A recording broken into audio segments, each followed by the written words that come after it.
O Corinthians decidiu que vai ao mercado em busca de um substituto para Jô. No vídeo de hoje do canal do Nicola, falo quanto o Timão vai ter de grana para investir. Bora te atualizar também sobre o Palmeiras, porque Flaco Lopes ainda não foi apresentado. Bora trazer informações também sobre o Flamengo, que chegou a ouvir um não de um treinador antes de se acertar com Dorival Júnior. Vou te dar detalhes e falar o nome do técnico. Para completar as últimas do mercado de transferências, com Diego Ribas tendo chance de jogar no Grêmio. Bora falar ainda sobre Facundo Farias, meia que interessa ao Palmeiras, pode mesmo parar no Red Bull Bragantino. Por último, mas não menos importante, quem será o técnico do Ceará? As últimas informações do futebol e muito mais.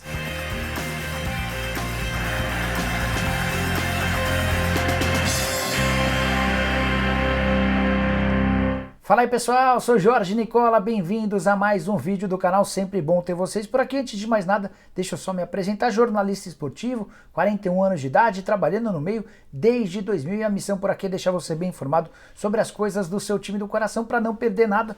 Aperta o botão vermelho de inscreva-se, ativa as notificações e começa a aproveitar. Bom, bora contar que todo esse conteúdo é um oferecimento de sportbetbr.com, casa de apostas esportivas que eu recomendo. Nessa sexta-feira tem jogos da Série B, amistosos entre seleções pelo mundo, mas é no sábado que o bicho vai pegar com 5 partidas do Campeonato Brasileiro. Corinthians e Juventude na Neoquímica Arena, vitória do Timão pagando R$ 1,73. Tem Fluminense e Atlético Goianiense no Maracanã, vitória do Flu paga R$ 1,87. Cuiabá e Red Bull Bragantino é outra partida para você apostar, mas no Atlético Mineiro e Santos, vitória do Galo pagando em 46. Agora, na partida entre Inter e Flamengo, confronto no Beira-Rio, estreia de Dorival Júnior. Em caso de empate, você fatura R$ 3,22. Você não vai ficar fora dessa, né? Para participar da sportbetbr.com é super simples. Pega o link que eu vou deixar no comentário fixo, já faz seu cadastro agora e começa a apostar. Bora de giro de notícias e a primeira informação é do Palmeiras, que voltou a ocupar a liderança do Campeonato Brasileiro pela segunda rodada em 10 da atual temporada. Verdão havia sido líder na 8ª rodada e reassume essa posição na 10ª rodada depois da vitória por 4-0 contra o Botafogo no seu estádio. Vitória fácil, tranquila, 2 gols de Rony, 1 gol do Scarpa e outro gol anotado pelo Wesley. Com o triunfo, o Verdão pulou para 19 pontos contra 18 do Corinthians, situação confortável para um Palmeiras que promete ser bastante competitivo. Quero destacar também os times do Paraná. O Atlético Paranaense é o terceiro colocado, 16 pontos conquistados, e o Curitiba é o quinto, com 15 pontos. O Coxa que empatou em 1-1 com o São Paulo no Couto Pereira na noite desta quinta-feira. Primeira partida do Coxa como mandante na atual edição do Brasileirão, em que ele não vence. O Caleri abriu o placar a favor do São Paulo no primeiro tempo e Aleph Manga empatou na etapa final. O São Paulo, com esse empate, tem os mesmos 15 pontos do Curitiba, só que leva desvantagem nos critérios de desempate e hoje aparece em sexto. Bora te atualizar também sobre Pikachu, que guardou mais um no empate 1-1 do Fortaleza contra o Goiás. Jogo no Castelão, tropeço do Fortaleza. Com mais esse gol, o Pikachu já tem 14 na atual temporada em apenas 35 jogos. Grandes chances dele transformar a temporada de 2022 na temporada mais artilheira da sua carreira. Bora completar o giro de notícias com informação do Internacional, que segue aguardando uma resposta do Cincinnati FC por Brenner. A ideia do Colorado é ter até o fim de semana uma posição definitiva a respeito da proposta de empréstimo com opção de compra para o ex-jogador do São Paulo. E a última informação, Ibañez, zagueiro revelado no Fluminense que pertence a Roma, interessa nesse momento a Tottenham e Newcastle. Na Inglaterra, a especulação é de que ele pode ser comprado por 30 milhões de euros, garantindo assim um bom troco para o Fluminense. Bora falar sobre o Ceará em busca de treinador desde a saída de Dorival Júnior, que pegou todo mundo de surpresa. Dorival fazia excelente trabalho, 9 partidas sem perder, havia colocado ou tirado o Ceará da zona do rebaixamento e colocado o time na próxima fase da Sul-Americana. Pois bem, ouvi antes de gravar esse vídeo de uma pessoa que é muito próxima dos dirigentes do Ceará que o vovô já escolheu seu novo técnico e deve fazer o anúncio nas próximas horas. O nome mais especulado teria sido de Gustavo Morínigo, que é o paraguaio que comanda o Curitiba. Tem um amigo, esse amigo com quem conversei, ele é próximo dos dirigentes do Ceará. E ele recebeu uma ligação desses dirigentes do Ceará para perguntar a respeito da situação e do trabalho, da qualidade do trabalho do treinador do Curitiba.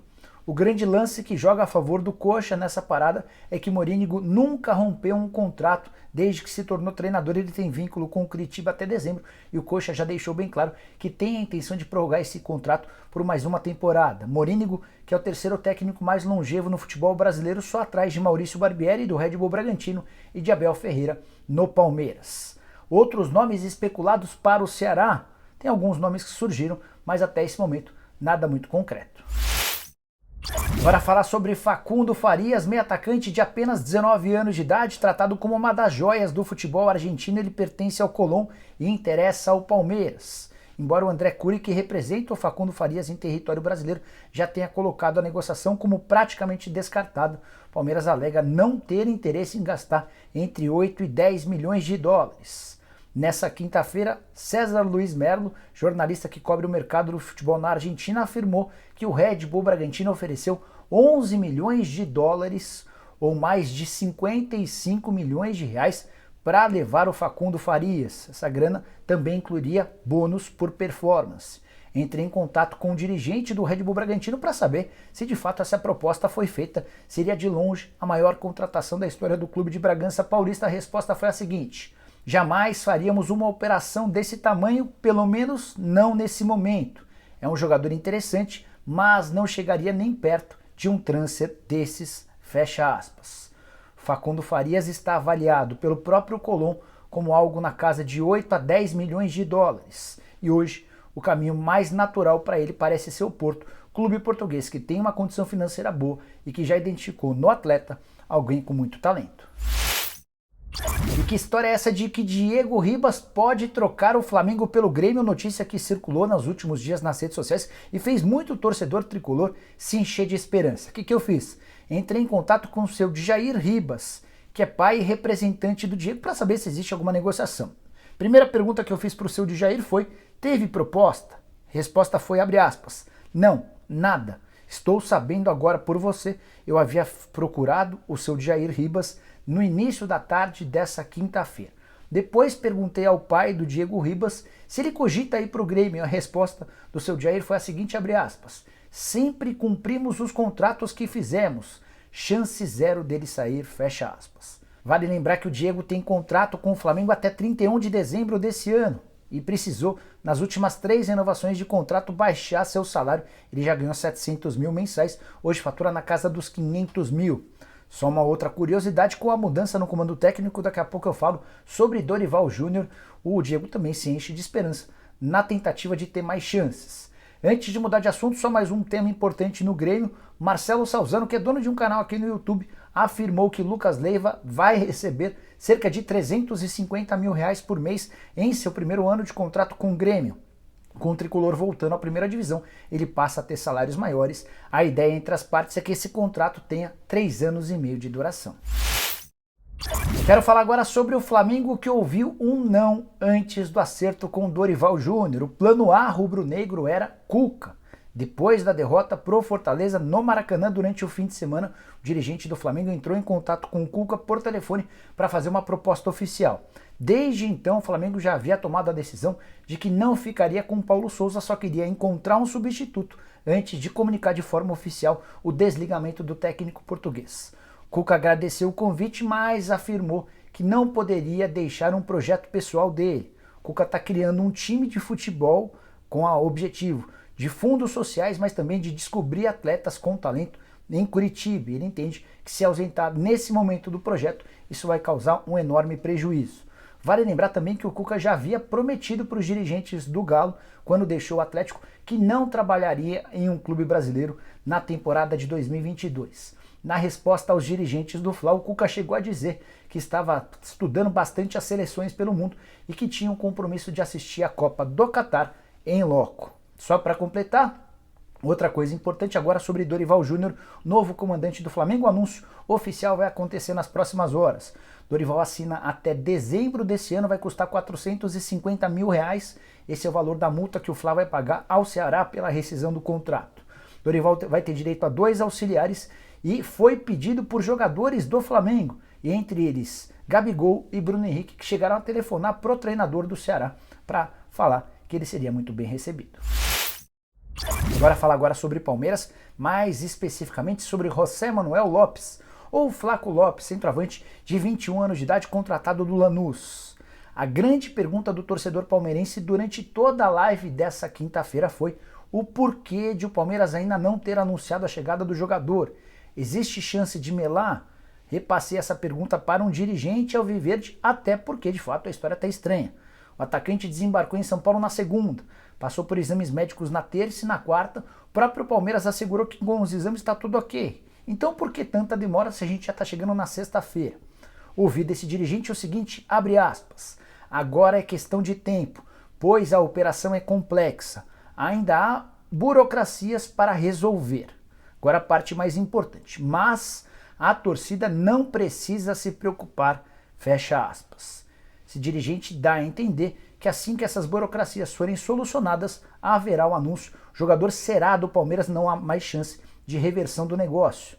Vale lembrar que o Lopes já até se despediu do Lanús, ficou de fora da partida da última segunda-feira contra o Rosário Central pelo Campeonato Argentino. O que poderiam ser essas burocracias que eu pude apurar é que o Palmeiras e o Lanús ainda estão acertando a forma e o envio do dinheiro. Vale lembrar que o Lanús havia exigido 10 milhões de dólares livres de todos os impostos e taxas.